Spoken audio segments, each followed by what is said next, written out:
As a passionate conservationist and nature enthusiast, my journey through the Smoky Mountains National Park was meant to be a celebration of the beauty and resilience of the natural world. For over 3 decades, I dedicated my life to protecting the environment, from organizing community cleanup efforts to advocating for sustainable practices. I had always envisioned these mountains as a sanctuary, a place where flora and fauna thrived unimpeded by human interference. However, what awaited me on my arrival was a stark contrast to the idyllic vision I had held in my mind. The Smoky Mountains, renowned for their breathtaking vistas and rich biodiversity, have long been a beloved destination for hikers, families, and outdoor adventurers. Nestled between North Carolina and Tennessee, this national park is home to over 800 miles of trails, cascading waterfalls, and a variety of wildlife, including black bears, elk, and a plethora of bird species. The park's mist-covered peaks and lush forests have captured the hearts of countless visitors, inspiring them to appreciate and protect the natural world. Yet, in recent years, the increasing pressures of tourism, coupled with the encroachment of urban development, have begun to take a toll on the park's pristine environment. As I traversed the well-known trails, I was met with a disheartening sight: overflowing trash cans, graffiti marring the bark of ancient trees, and the ominous sound of chainsaws echoing through the forest. It was a painful reminder that even the most cherished natural spaces are not immune to the adverse effects of human activity. The juxtaposition of my expectations versus reality was jarring. The lush green landscapes I had imagined were now tainted by litter and neglect. I felt a sense of betrayal, not just by the visitors who had come to enjoy the park, but also by the systems that failed to protect it. The very trails I had walked countless times now felt alien, as if they were crying out for help, and I was left grappling with the weight of this realization. In an attempt to escape the overwhelming sights and sounds of destruction, I decided to seek solace on a lesser-known trail that promised a hidden waterfall. This particular spot had always been a dream of mine to protect, a serene oasis untouched by the chaos of the outside world. As I ventured deeper into the woods, I felt a flicker of hope that perhaps this trail would lead to a sanctuary where nature still reigned supreme. However, as I approached the waterfall, my heart sank. The reality that unfolded before me was more devastating than I could have imagined. The area was littered with trash, the water was murky and uninviting, and the beauty that once characterized this hidden gem was overshadowed by a sense of loss. In the center of the waterfall, something glimmered, a mysterious object that seemed to beckon me closer. It was an unsettling sight, one that filled me with a mix of curiosity and dread. What had happened to this place? What had once been a sanctuary of peace and beauty was now a haunting reminder of human negligence. The feeling of regret washed over me, a bitter taste in my mouth as I reflected on my life's work. I had always believed that my efforts could make a difference, that individuals could come together to safeguard the environment. But standing there, confronted by the remnants of destruction, I couldn't help but wonder if I had done enough. Was I too late to save the places I loved? As I stood frozen by the waterfall, the distant sounds of chainsaws and laughter from other visitors echoed in my ears, creating a cacophony that drowned out the natural symphony of the forest. The glimmering object in the water seemed almost like a beacon, a challenge or perhaps an invitation to delve deeper into the mystery of what had transpired in this once sacred space. My instincts urged me to tread carefully. The scene felt surreal, as if I had stumbled into a nightmare. The situation before me was not just a personal loss. It signified a broader issue that many natural spaces face today. The struggle for preservation is not merely about protecting a single location.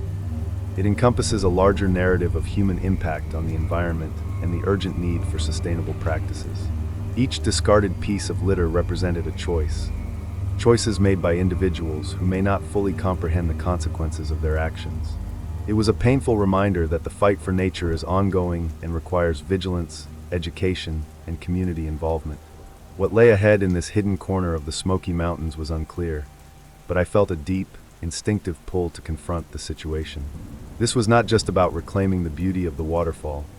It was about challenging the destructive tendencies that had seeped into the very fabric of the park. I realized that I could not turn back. The glimmering object in the water represented more than just a mystery. It symbolized hope, a possibility for restoration, and a chance to ignite a passion for conservation in others. Thus, armed with a sense of purpose and a renewed commitment to my mission, I took a step forward into the unknown. I was ready to confront the realities of the destruction around me, to unearth the stories hidden beneath the layers of neglect, and to advocate for the preservation of this breathtaking landscape. My journey through the Smoky Mountains had taken an unexpected turn, but it was a turn I was willing to embrace. The fight for the Earth's treasures had never felt more urgent, and I was determined to be part of the solution. As I stood at the edge of the waterfall, the chaotic blend of emotions swirled within me: disappointment, anger, and an undeniable sense of purpose. The weight of the moment pressed down, urging me to reflect on my journey and the world around me. The Smoky Mountains, with their towering peaks and thick canopies, were not just a backdrop to my story. They were a living entity, a character in their own right, shaped by time and the indelible marks left by humanity. These mountains had witnessed centuries of change, from the first Native American tribes who revered the land as sacred, to the European settlers who saw it as a resource to exploit. The history of this place was rich and complex. Each era contributed layers to the story of the Smokies, a tapestry woven with tales of triumph, tragedy, and resilience. Yet, as I looked upon the litter and destruction, it felt as if the mountains were mourning, a cry for help echoing through the valleys and hollows. My journey as a conservationist was not one I undertook alone. Over the years, I had formed deep connections with others who shared my passion for preserving the environment. There was Sarah, a spirited ecologist whose knowledge of local flora and fauna was unparalleled. She had a knack for inspiring those around her, often organizing community events to educate people about sustainable practices. Together, we had trekked through various national parks, documenting the effects of climate change and advocating for better environmental policies. Then there was Tom, a seasoned park ranger whose deep love for the Smokies was evident in every story he told. He possessed a wealth of knowledge about the history of the land and its inhabitants, often sharing anecdotes of the park's past with visitors. Tom had a way of making the mountains feel alive, drawing people into their ancient embrace. He was a guardian of the trails, ensuring that they remained accessible and safe for all who wished to experience their beauty. But as I stood alone at the waterfall, I felt the absence of my companions. The camaraderie we shared had fueled my passion and kept my spirit alive, but in this moment of solitude, I grappled with the harsh reality of our collective struggle. The environmental crisis was not just an abstract concept. It was a visceral experience, palpable in the air I breathed and the sights that surrounded me. The mountains, once vibrant and full of life, now appeared to be fading away under the weight of human disregard. In my heart, I knew that I couldn't carry this burden alone. The glimmering object in the water seemed to pulse with energy, a reminder that there was still hope. Perhaps it was a sign that the battle was not yet lost. I envisioned Sarah and Tom standing beside me, their unwavering support igniting a fire within me. Together, we could rally others, inspire change, and reclaim the beauty that had been tarnished. But to do that, I needed to understand the depth of the problem. It wasn't enough to simply clean up the litter or plant a few trees. We needed to address the root causes of the destruction.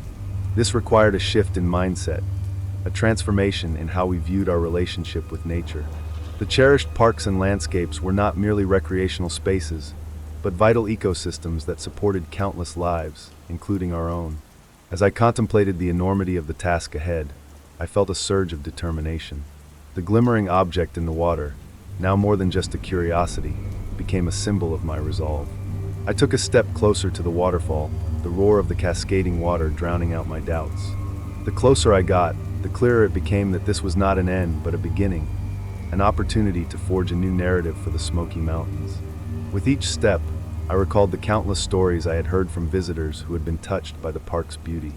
Families who had shared laughter and joy on the trails, couples who had found solace in nature's embrace, and children whose eyes lit up at the sight of a bear or a fluttering butterfly.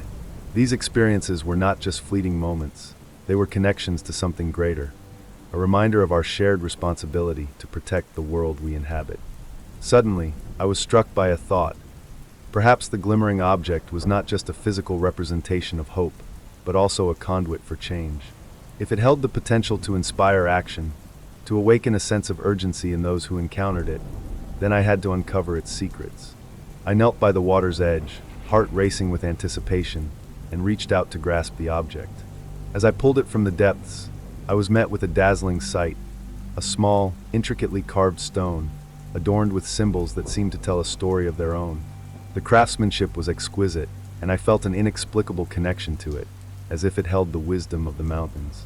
In that moment, I realized that this was not just a relic of the past, but a call to action for the future. This stone, imbued with the spirit of the Smokies, could be a pivotal piece in rallying the community. I could share its story, use it as a focal point to educate others about the importance of preserving our natural heritage. It was a tangible reminder of what was at stake, a testament to the beauty that still existed and the potential for restoration. With the stone firmly in my grasp, I rose to my feet, a renewed sense of purpose igniting my spirit. I would return to Sarah and Tom, share my discovery, and together we would devise a plan to engage the community. The road ahead would undoubtedly be challenging, but I was no longer burdened by despair. Instead, I felt empowered by the knowledge that change was possible, that the Smoky Mountains could be reclaimed, not just for ourselves, but for generations to come. As I took one last look at the waterfall, I made a silent promise to the mountains. I would not allow their beauty to fade into memory. I would fight for their preservation, armed with the stories of those who had come before me and the hope that lay within the glimmering stone. The journey was just beginning, and I was ready to embrace it with open arms. With the carved stone cradled in my hands, I felt an electric surge of purpose coursing through me. It was not merely an artifact. It was a symbol of hope, a catalyst for change that I was determined to harness. However, I quickly realized that the journey ahead would be fraught with obstacles. The conflict was not just a battle against litter and graffiti. It was a confrontation with deeply entrenched attitudes toward nature and the systems that perpetuated environmental destruction. As I made my way back along the trail, my mind raced with ideas about how to engage the community. I envisioned a series of workshops and outreach programs, using the stone as a focal point to spark conversations about the importance of conservation. But I was also acutely aware that not everyone would share my enthusiasm. Many people viewed national parks as mere playgrounds, spaces for recreation rather than ecosystems that required careful stewardship. I needed to be prepared for resistance. Upon returning to my cabin, I reached out to Sarah and Tom, eager to share my discovery and my vision for the future. We arranged to meet the next day at a local cafe, a cozy spot filled with the aroma of freshly brewed coffee and the chatter of fellow nature lovers. As I paced the cafe waiting for them, I felt a mixture of excitement and anxiety. Would they see the potential in my plan, or would they doubt the feasibility of tackling such a monumental challenge? When they arrived, I wasted no time in presenting the carved stone. As I held it up, their eyes widened in surprise and curiosity. I explained the significance I believed it held, how it could serve as a tangible reminder of our commitment to preserving the Smoky Mountains. "This isn't just a rock," I said, my voice filled with passion. "It's a connection to our past and a beacon for our future." Sarah examined the stone closely, tracing the intricate carvings with her fingers. "This is beautiful," she said, her enthusiasm evident. "If we can tie this to a compelling narrative, it could resonate with people. We need to show them that this isn't just about cleaning up, it's about belonging to something larger." Tom nodded in agreement. "But we also need to be realistic. Many people see the park as an escape from their daily lives. They come here to have fun, not to think about the ecological crisis. How do we shift that mindset?" The question hung in the air, heavy with the weight of its implications. It was true that many visitors treated the park as a temporary refuge rather than a habitat in need of protection. I knew we had to find a way to bridge that gap, to turn casual visitors into active stewards of the land.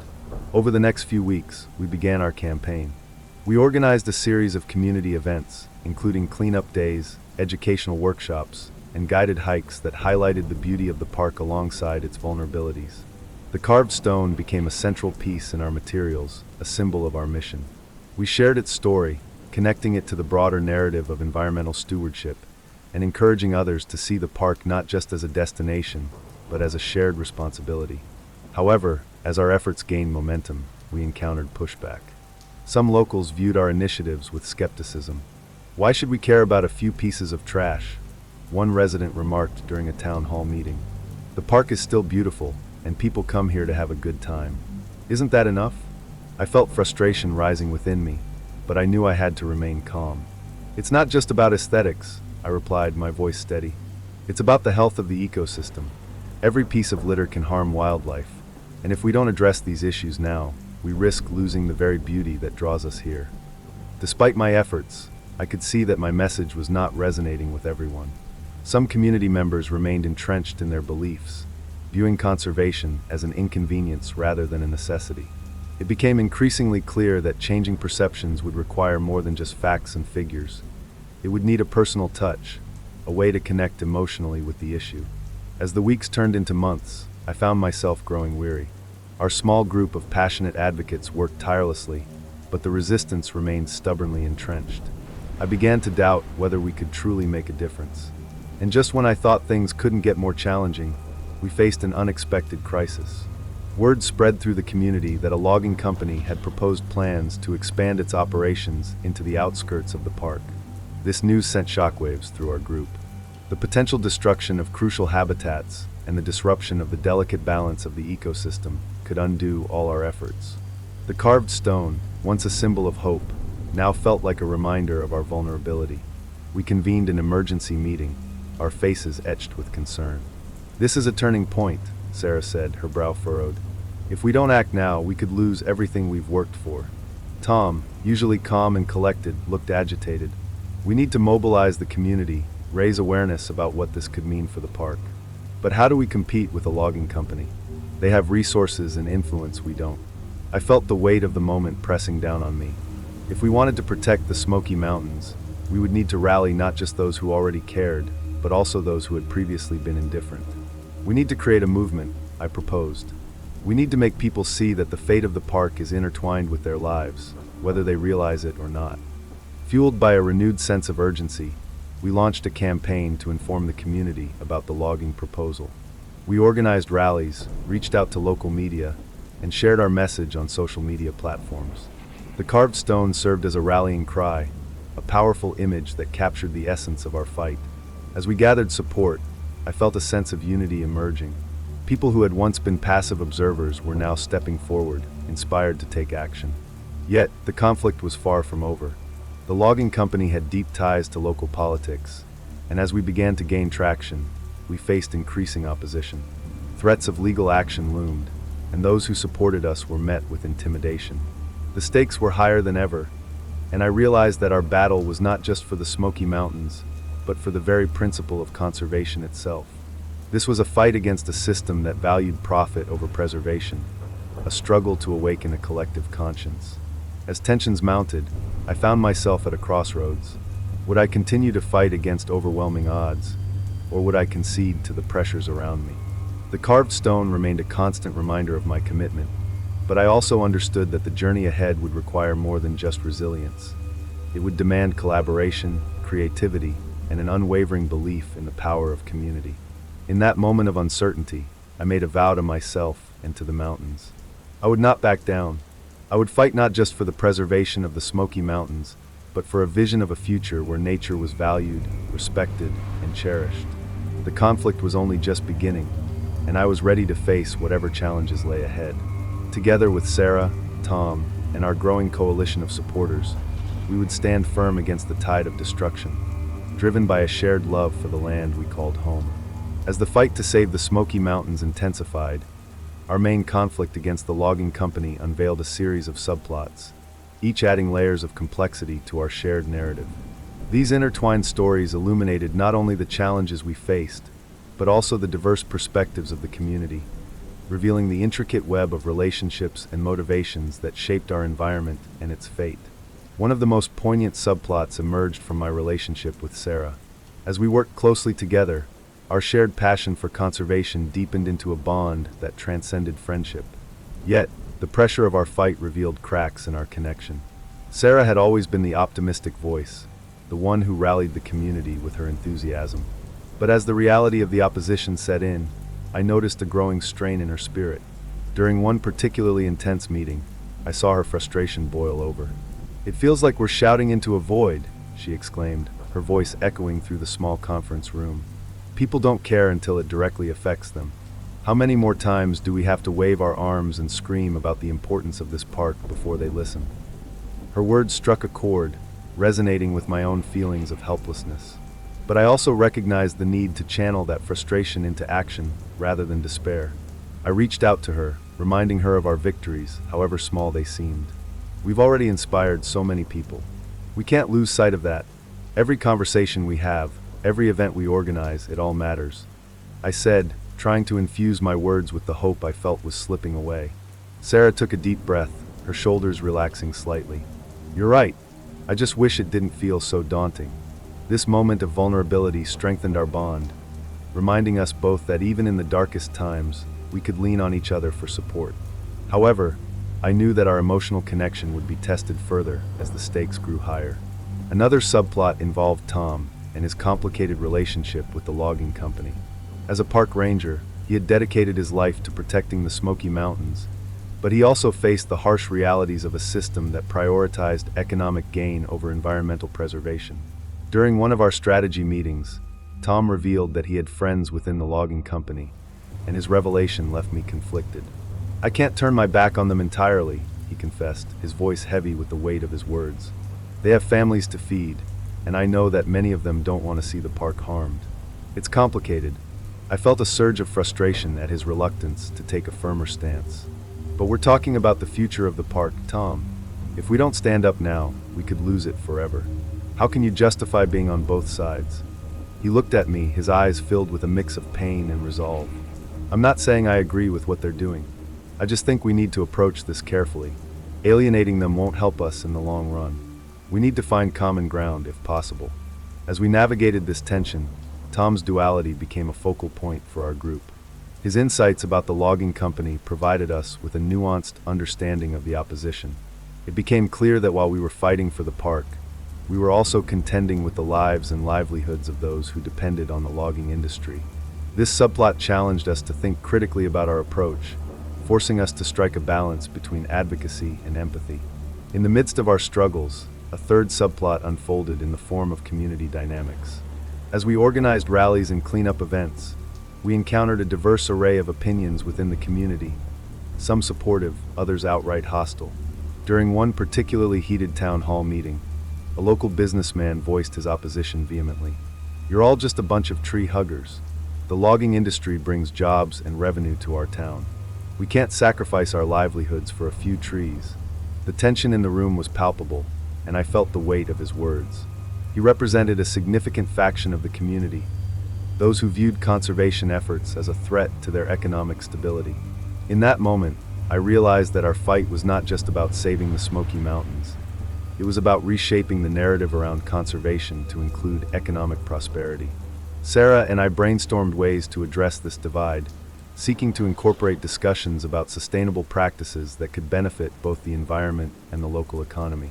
We began developing a community initiative that would promote ecotourism, highlighting the potential for jobs in sustainable businesses that could thrive alongside conservation efforts. What if we show them that protecting the environment can lead to economic growth? Sarah proposed, her eyes lighting up with renewed energy. This new approach opened a dialogue with some of the community members who had previously been dismissive. We invited local business owners to participate in our workshops, creating a space for collaboration rather than confrontation. Slowly, we began to shift the narrative, illustrating that conservation and economic prosperity could coexist. Amidst these subplots, I found myself grappling with my own internal conflict. The weight of responsibility pressed heavily on my shoulders. I had become a spokesperson for our cause, but with that came the burden of expectations.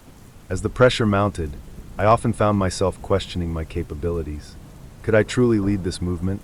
Was I equipped to handle the complexities of community relationships, the emotional toll of the fight, and the ethical dilemmas posed by Tom's connections? One night, after a particularly taxing day, I took a solitary walk through the park, seeking solace among the trees. The moonlight filtered through the leaves, casting a silvery glow over the forest. In that moment of solitude, I felt a deep connection to the land, the very essence of what I was fighting to protect. I realized that my journey was not just about saving the Smoky Mountains. It was about fostering connections, both with nature and the people around me. The subplots of our story intertwined beautifully, illustrating the complexities of human relationships and the myriad factors influencing our fight for conservation. Each character brought their own struggles and motivations, enriching the narrative and propelling us forward. I understood that while the path ahead would be filled with challenges, it was also an opportunity for growth, collaboration, and a chance to reimagine our relationship with the natural world. As we rallied our community and forged alliances, I felt a sense of hope. The complexities we faced were daunting, but they also illuminated the importance of empathy, dialogue, and resilience. Together, we would navigate the intricate web of relationships and motivations, united by a shared love for the Smoky Mountains and an unwavering commitment to their preservation. The fight was far from over, but with each passing day, I felt more equipped to face the challenges that lay ahead.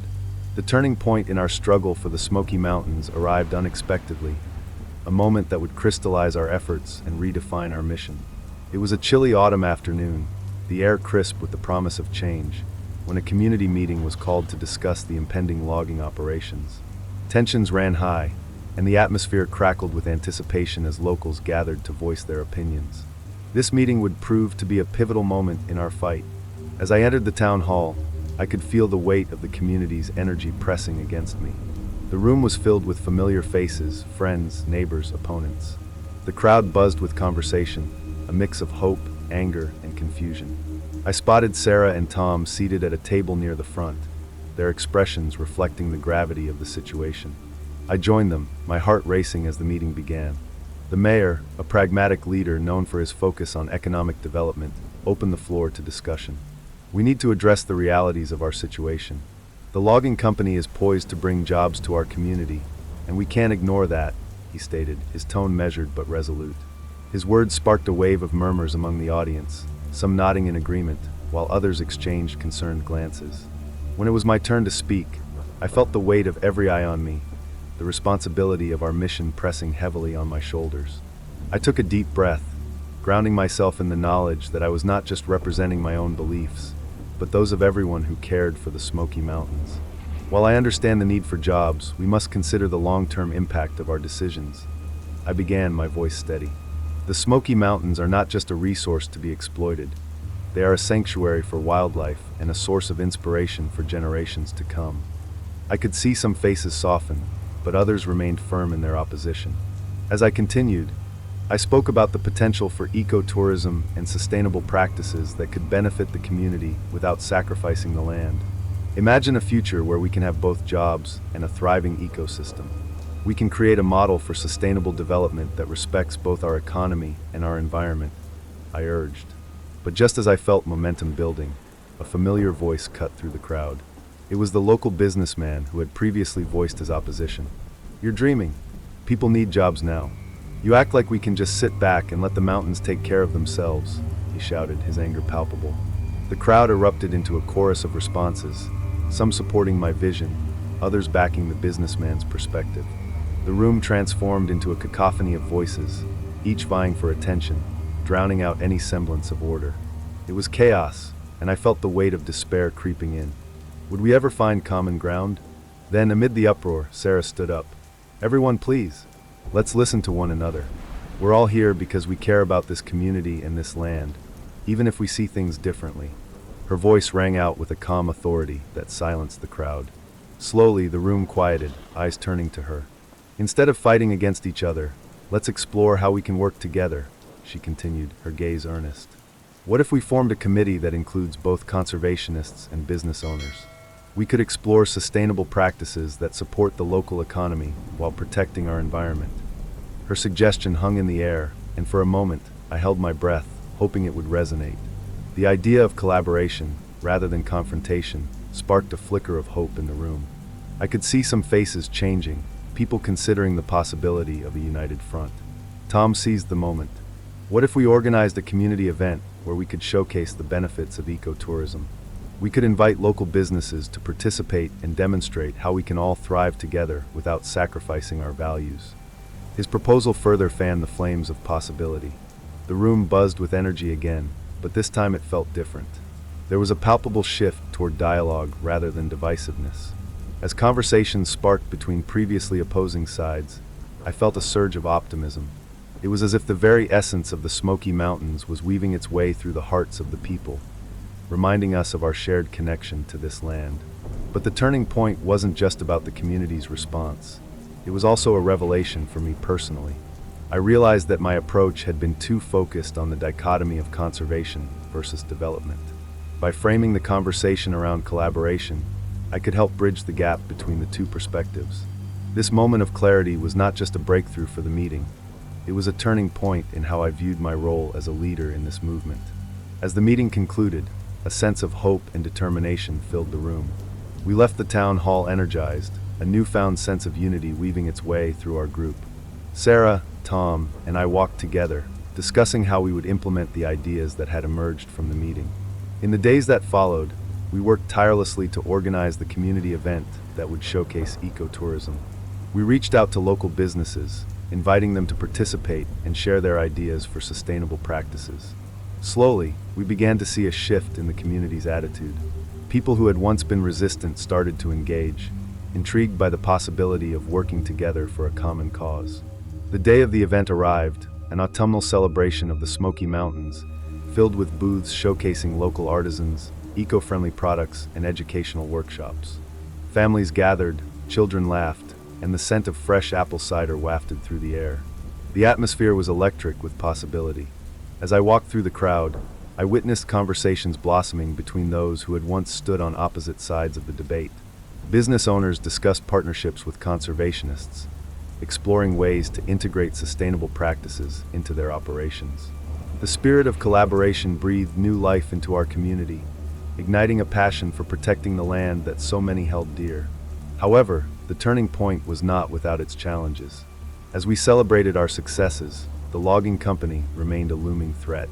They were not easily swayed and had made it clear that they intended to proceed with their plans. The stakes were still high, and the fight was far from over. Yet, with every small victory, we grew stronger and more united. The turning point had shifted the narrative from despair to hope, from conflict to collaboration. I felt a renewed sense of purpose and determination, knowing that while we faced formidable challenges ahead, we were no longer fighting alone. Together, we were forging a path toward a sustainable future for the Smoky Mountains, one that honored both the land and the community. As I glanced at the people around me, laughter and conversation filling the air, I felt a deep connection to the very essence of the Smoky Mountains. This land, with its towering trees and winding trails, was not just a backdrop to our struggles. It was a living testament to the power of unity, resilience, and the belief that together we could protect what we loved most. The turning point had set us on a new trajectory, one that would not only challenge the status quo, but inspire a movement rooted in hope and collaboration. And in that moment, I knew we were just getting started. As the struggle for the Smoky Mountains intensified, it became evident that our journey was not just about the fight against the logging company. It was also a path of personal growth and collective transformation. The challenges we faced forced us to confront our fears, reassess our strategies, and deepen our commitment to one another and the land we cherished. It was a time of overcoming obstacles and evolving as individuals and a community. In the weeks following the rally, our Community Sustainability Council became a beacon of hope and collaboration. Together, we organized workshops where community members could voice their concerns and share their ideas. We invited local experts to speak about sustainable practices that could benefit both the environment and the economy. Farmers, teachers, loggers, and conservationists came together in a spirit of cooperation, working towards a common goal. Amidst this collaborative atmosphere, I found myself stepping into a leadership role that I had not anticipated. Initially, I had been hesitant to take on such responsibility, fearing that I might not be able to navigate the complexities of the situation.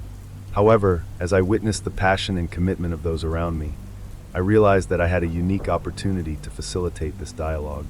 I began to embrace my role, finding confidence in my ability to inspire others and encourage meaningful discussion. One evening, during a particularly engaging workshop, I noticed Sarah's demeanor had changed. She was no longer the optimistic voice. Instead, she seemed withdrawn and contemplative. After the meeting, I approached her, concerned. "You've been quiet lately. Is everything okay?" I asked, searching her face for answers. She sighed, rubbing her temples. "I love what we're doing, but I feel the weight of it all. What if we're not enough? What if we can't make a real difference?" Her vulnerability resonated with my own fears. I had been grappling with the same doubts, questioning whether our efforts would yield tangible results. I took a moment, searching for the right words. "Remember why we started this? We are making a difference, even if it's not immediately visible. Change takes time, and every small victory counts. We've already inspired people to think differently about our mountains." Her eyes brightened slightly, and I could see the spark of hope rekindling. "You're right. We have come so far. I just need to remind myself that the journey matters as much as the destination." That conversation marked a turning point for both of us. We began to lean on one another more, sharing our insecurities and celebrating our victories, no matter how small. In doing so, we forged a stronger bond, one built on mutual support and understanding. As the weeks turned into months, our efforts began to bear fruit. We organized cleanup events in the park, where families gathered to collect litter and restore the beauty of the trails. These events turned into celebrations of community spirit, showcasing our shared love for the Smokies. Children laughed as they picked up trash, and adults exchanged stories about their experiences in the mountains. It was a powerful reminder of what we were fighting for. However, the logging company's response was relentless. They ramped up their campaign against us, threatening to sue individuals who spoke out publicly. Rumors circulated that they had hired lobbyists to sway local politicians, creating an atmosphere of fear and uncertainty. Tension mounted as the community split between those who supported our cause and those who remained loyal to the logging company, fearing for their jobs and livelihoods. In the face of this adversity, our council doubled down on its commitment to transparency and dialogue. We held open forums where anyone could voice their concerns, fostering an environment of trust. I took it upon myself to reach out to those who were hesitant to engage, inviting them to share their stories and perspectives. One evening, I met with Bill, the older gentleman who had initially voiced his concerns during our town hall meeting. Over coffee, we spoke candidly about his fears regarding job security and the future of his family. "I want what's best for our community, but I've seen too many good people lose their jobs," he admitted, his voice heavy with emotion. I listened intently, acknowledging the validity of his concerns. "I understand, Bill, but what if we could find a way to create jobs that don't come at the expense of our mountains? Ecotourism, sustainable practices, these could provide opportunities without sacrificing our environment," I suggested. His brow furrowed, contemplating the idea. "You think people would actually go for that?" "I believe they will if we show them the potential. It won't be easy, but we have to try." That conversation sparked a change in Bill. He became an advocate for our cause, using his connections within the logging community to bridge the gap between differing viewpoints. His voice carried weight, and as he began to share our vision of a sustainable future, others started to listen. As we gained momentum, I realized that our greatest strength lay in our diversity. We were a mosaic of perspectives, each contributing to a richer understanding of the complexities at play. We began to explore innovative solutions, like developing a sustainable logging initiative that would allow for responsible harvesting while maintaining the integrity of the ecosystem. Our council organized educational events that brought in experts from outside the community, showcasing successful models from other regions. Workshops on sustainable forestry practices, ecotourism development, and conservation strategies became the cornerstone of our efforts. The community began to see the potential for a thriving economy that coexisted with a healthy environment. One pivotal moment came when we hosted a panel discussion featuring local leaders, ecologists, and business owners. The atmosphere was charged with anticipation, and as the panelists shared their insights, I could see the shift in the audience.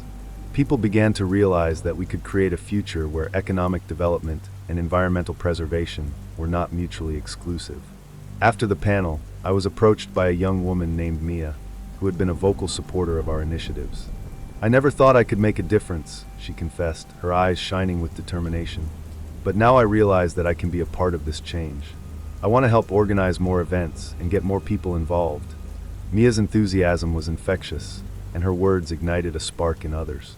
Soon, we had a new wave of volunteers eager to contribute their skills and ideas to our cause. The momentum continued to build, and I could feel the community rallying around a shared vision of hope and resilience. As our efforts gained traction, we faced another challenge: a critical vote on a proposed logging permit that would impact a significant portion of the Smoky Mountains. The stakes were higher than ever, and the pressure mounted as the deadline approached. We knew that this vote would determine the future of our beloved landscape. In the days leading up to the vote, we organized a campaign to educate the community about the implications of the permit. We distributed flyers, held informational sessions, and utilized social media to amplify our message. The community was buzzing with activity, and for the first time, I felt a sense of unity that transcended our differences. On the day of the vote, I stood outside the town hall, watching as community members arrived. It was a diverse crowd, families with children, retirees, loggers, and conservationists, all coming together for a common purpose. As the doors opened, I felt a surge of emotions, anxiety, hope, and determination. As the votes were tallied, the tension in the room was palpable. When the results were announced, a wave of relief washed over us. Our community had voted against the logging permit. Cheers erupted, and I could see tears of joy streaming down faces. It was a triumph not just for the Smoky Mountains, but for our community's spirit.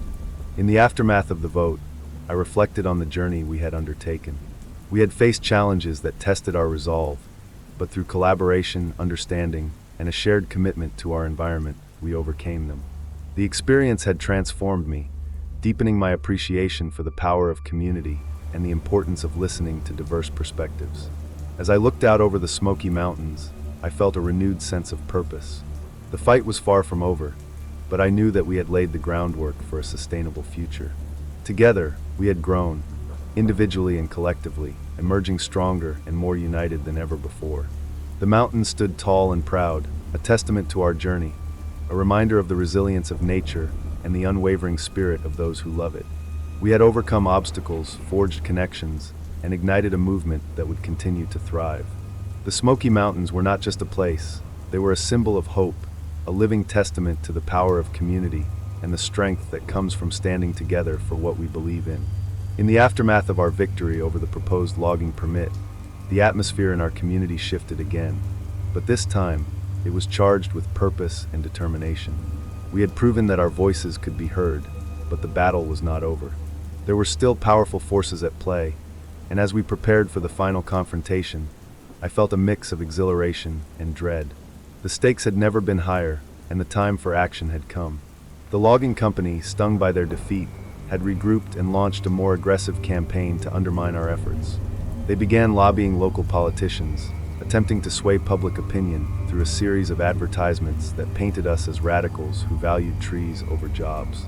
It was a calculated move, aimed at fracturing the solidarity we had built within our community.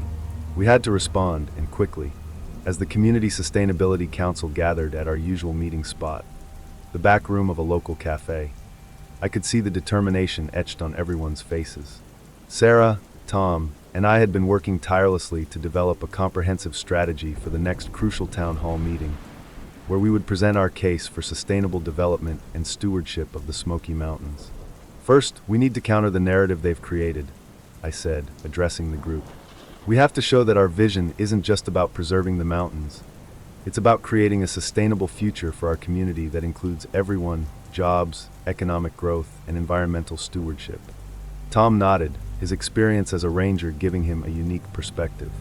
We should gather testimonials from those who have benefited from ecotourism and sustainable practices in other regions. Real stories from real people will resonate more than statistics alone. Sarah added, and we need to emphasize our community's strength. We've built a coalition that spans different interests: loggers, business owners, families, and conservationists. We're not enemies, we're neighbors, and we all want what's best for our home. The momentum in the room was palpable. With each passing moment, our plan began to take shape. We divided responsibilities, assigning roles to each member of the council. Some would research successful sustainable initiatives to present as evidence, while others would reach out to local businesses and community members to gather testimonials. I volunteered to draft a speech that would encapsulate our vision, highlighting the interconnectedness of economic growth and environmental preservation. As we worked tirelessly over the next week, I immersed myself in the details. I researched case studies from similar communities that had successfully balanced economic development with conservation efforts. I spoke with local business owners who had embraced ecotourism and learned how it benefited their livelihoods while preserving the natural beauty of the area. Each conversation reinforced my belief that we could forge a new path that honored both our community's needs and the mountains we loved. However, as the day of the town hall meeting approached, I felt the weight of the impending confrontation settle heavily on my shoulders. The stakes felt higher than ever. What if our efforts weren't enough? What if the community, swayed by the logging company's tactics, turned against us? These doubts threatened to consume me, but I knew that I had to push through. On the eve of the meeting, I gathered my notes and practiced my speech in front of a mirror, trying to project confidence even when I felt anything but. I reflected on the journey that had brought us to this moment, our shared struggles, the connections we had forged, and the resilience we had shown. I focused on the faces of those who had supported us, the families who had attended our cleanup events, and the children who had begun to understand the importance of preserving their environment. In the quiet of my cabin, I closed my eyes and envisioned the Smoky Mountains, their majestic peaks shrouded in mist. I could hear the sound of the wind rustling through the trees, the cascading water of the streams, and the calls of wildlife echoing in the distance.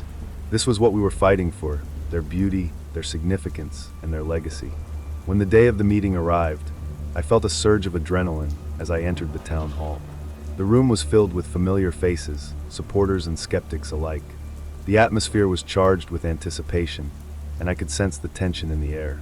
As I took my seat, I exchanged encouraging glances with Sarah and Tom, who sat nearby, ready to lend their support. The meeting began with the mayor introducing the agenda, but I could see that the crowd was restless. The logging company's representatives were present, seated prominently at the front, exuding an air of confidence that made my stomach churn. They had brought in their own team of experts, ready to present their argument for logging as a necessary economic measure.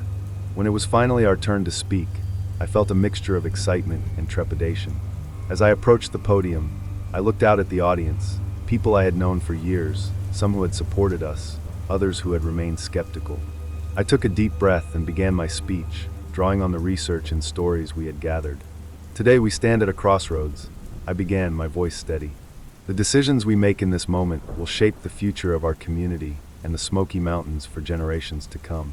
We have a choice: to embrace sustainable development that honors our environment and creates lasting economic opportunities, or to follow a path that prioritizes short-term gains at the cost of our natural heritage. As I spoke, I could see the audience leaning in, their expressions shifting from indifference to engagement. I shared powerful testimonials from local business owners who had seen their profits rise through ecotourism initiatives and the stories of families who had come together to protect our natural resources. With each word, I felt the room begin to resonate with our vision. The tension in the room was palpable as I concluded my speech, inviting questions and discussions. The logging company's representatives soon took their turn, presenting their arguments with a mix of facts and fear-mongering. They painted a picture of economic ruin should we turn our backs on logging, but I could see that the seed of doubt had been planted in the minds of some audience members.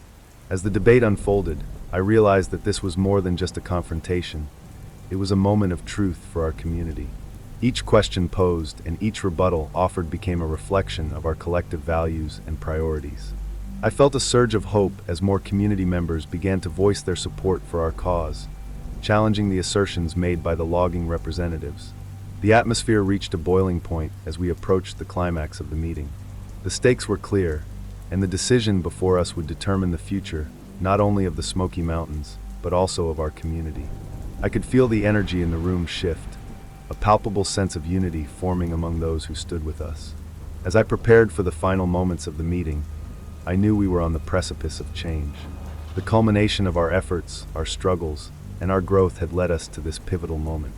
The community was ready to make a choice, and I was determined to ensure that we chose a path of sustainability and stewardship. With my heart racing, I looked around the room, taking in the faces of those who had come together to support our vision. It was a moment that would define us, and I was ready to face whatever came next. We had fought hard for this, and I could feel the echoes of our collective determination reverberating through the hall. The climax was upon us, and we were prepared to seize it. As the town hall meeting reached its peak, the air was thick with tension. The audience was a living entity, shifting in their seats, exchanging glances, and murmuring among themselves. It was a turning point that would determine the fate of the Smoky Mountains and our community's future. I stood at the podium, feeling the weight of every pair of eyes on me, the energy of hope and apprehension swirling together like a storm ready to break. The representatives from the logging company had just finished their presentation, confidently outlining the economic benefits of their proposed operations. "We're offering jobs, stability, and growth for this community," their spokesperson declared, his voice booming. "If we don't act now, we risk falling behind neighboring towns that are eager to embrace progress." His words hung in the air, a challenge to our resolve. I could see the flicker of doubt in some faces, the seeds of fear they were trying to sow taking root. It was time for us to counter that narrative, not just with facts, but with passion and conviction. I stepped forward, ready to reclaim the narrative. While we all appreciate the importance of jobs and economic growth, we must consider the true cost of that growth. I began, my voice steady but charged with emotion. The Smoky Mountains are not merely a resource to be exploited. They are a sanctuary, a source of beauty, and a legacy we must protect for future generations. As I spoke, I could feel the energy shift in the room. I shared stories of families who had turned to ecotourism, highlighting the success they had found in preserving the land while creating sustainable jobs. These businesses thrive not by tearing down our environment, but by celebrating it, by inviting people to experience the beauty of our mountains. I continued. Imagine a future where our community is known not just for logging, but for being a hub of eco-friendly tourism, where visitors come to hike, to explore, to connect with nature. With each word, I could see nods of agreement ripple through the crowd.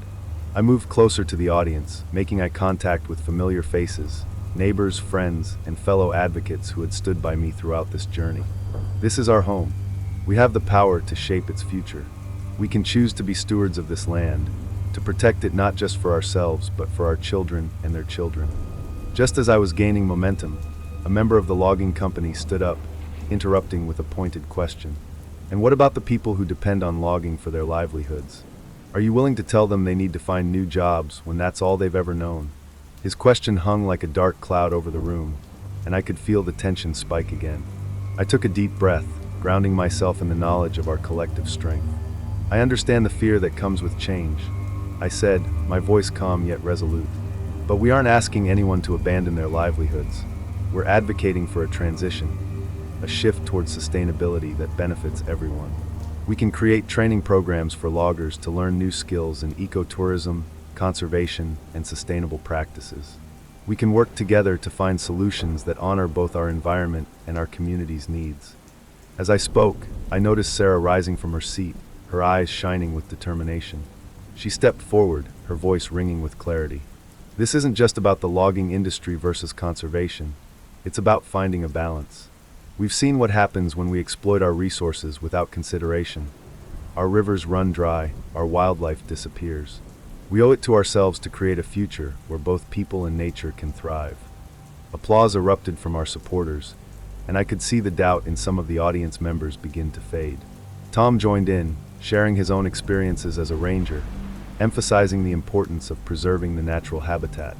I've dedicated my life to protecting these mountains. I've seen firsthand the beauty they hold, but I've also witnessed the devastation caused by misguided decisions. We have an opportunity here, not just to protect the Smokies, but to lead the way in sustainable practices that can inspire other communities. The momentum in the room swelled, turning into a chorus of voices. Community members began to rise, sharing their own stories of connection to the land, their hopes for a sustainable future, and their commitment to protecting the Smoky Mountains. Each voice became part of a powerful tapestry, weaving together the urgent message that resonated through the hall. As the crowd responded with enthusiasm, the representatives from the logging company shifted uncomfortably in their seats. I could see the tide turning, the collective strength of our community rising against the forces that sought to divide us. It was a moment of unity, a demonstration of our shared values and vision for the future. The mayor, sensing the shift in the room's energy, stood up and called for order. Let's take a moment to reflect on what we've heard today. We're at a crossroads, and every voice matters. It's important that we listen to each other and consider the implications of our choices. I seized the opportunity. Yes, let's listen. Let's embrace the dialogue. We can form a task force that includes representatives from all sides, loggers, environmentalists, business owners, to explore sustainable practices that support our economy without sacrificing our natural resources.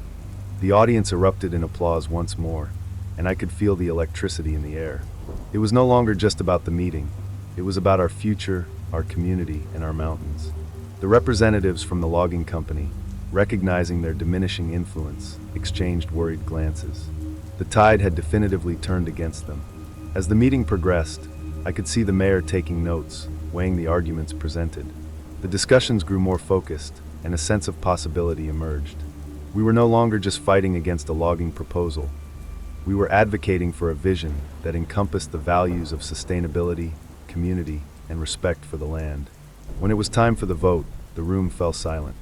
The mayor called for a show of hands. Those in favor of forming the task force to explore sustainable practices versus those supporting the logging proposal. My heart raced as I counted the hands raised in support of our vision. One by one, arms shot up, and I could feel the weight of hope in the air. As the final count was tallied, the mayor's voice echoed through the hall. The motion passes. We will form a task force to explore sustainable practices that honor our community and our environment.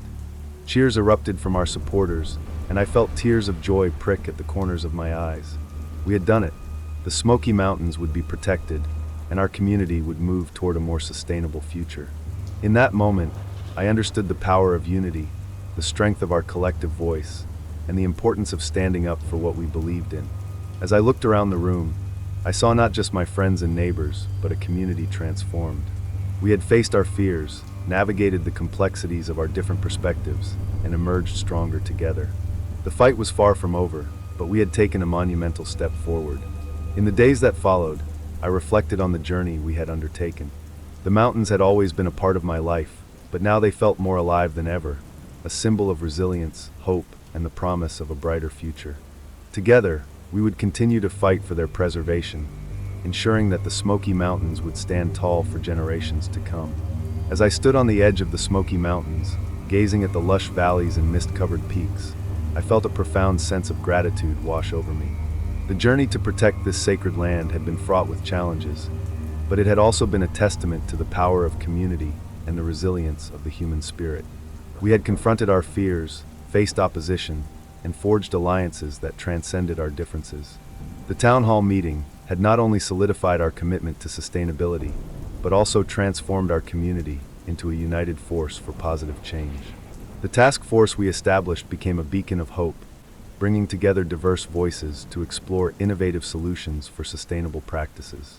We organized educational workshops, community cleanup events, and ecotourism initiatives that showcase the beauty of the Smokies while providing economic opportunities for our residents. Over time, we began to witness a shift in mindset, a growing recognition that protecting our environment was not just a noble cause, but an essential foundation for our community's future. Yet, our journey didn't end with the formation of the task force. The ongoing dialogue about sustainability and conservation became a part of our town's identity. We encouraged neighboring communities to join us, sharing our successes and learning from their experiences. The ripple effects of our efforts extended far beyond our borders, inspiring others to embrace the idea that economic growth and environmental stewardship could coexist harmoniously. Looking back, I realized that our fight for the Smoky Mountains was not just about preserving a landscape. It was about cultivating a deeper connection to nature and fostering a sense of responsibility within our community. We had learned that it was possible to create lasting change when we stood together, championing the cause of sustainability for the benefit of all.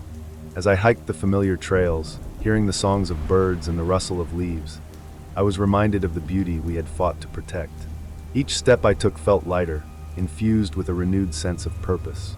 The Smoky Mountains were alive with potential, not just for the flora and fauna that thrived within their embrace, but for the community that had come together to ensure their preservation. In the end, the journey taught me that every voice matters, and that change is possible when we unite behind a common cause. The Smoky Mountains would continue to stand tall, a testament to our collective efforts and the belief that together, we could forge a path toward a sustainable future. Years later, as I returned to the Smoky Mountains, I found the landscape thriving, even more vibrant than I had remembered. The task force had successfully implemented various eco-friendly initiatives, and the community was now a model for sustainable practices across the region. The trails were alive with visitors, eager to experience the beauty and tranquility of the mountains, and local businesses flourished by promoting ecotourism. Our efforts had transformed the narrative, proving that it was possible to honor the land while supporting the livelihoods of the community. The fight for our planet is ongoing, and every one of us has a role to play. Join your local conservation efforts, educate yourself and others about the importance of sustainability, and advocate for policies that protect our environment. Whether it's participating in community cleanup events, supporting eco-friendly businesses, or simply spreading awareness, your voice matters. Together, we can create a brighter, more sustainable future for our communities and the natural world we cherish. Take action today. Our planet needs you.